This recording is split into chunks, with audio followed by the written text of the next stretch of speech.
खालिस्तान समर्थक और वारिस पंजाब दे संगठन के प्रमुख अमृतपाल का अभी तक कोई सुराग नहीं मिला है। पिछले 3 दिनों से पुलिस के साथ उसकी लुका-छुपी जारी है। पुलिस उसकी तलाश में लगातार छापेमारी कर रही है। पंजाब के अधिकांश इलाकों में इंटरनेट बंद है। जगह जगह बैरिकेड्स लगाकर हर किसी की तलाशी ली जा रही है।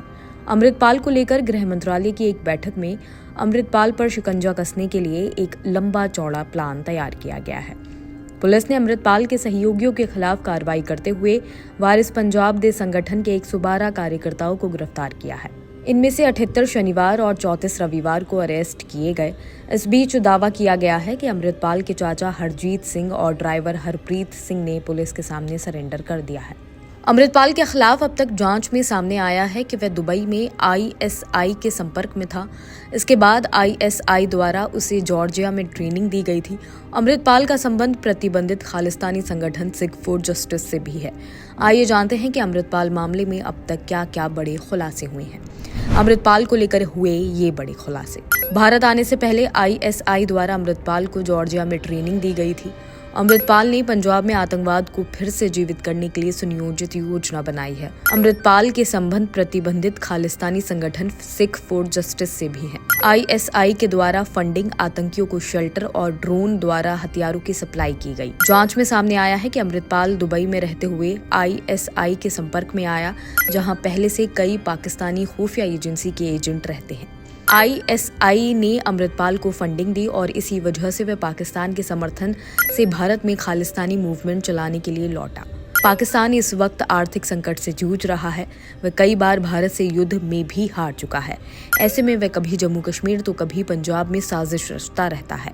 इस बार आईएसआई ने अमृतपाल को भारत के खिलाफ अपना हथियार बनाया है। अपनी फोर्स बना रहा था अमृतपाल। इसके अलावा ये भी कहा जाता है कि अमृतपाल आनंदपुर खालसा फोर्स नाम से अपना फोर्स बना रहा था।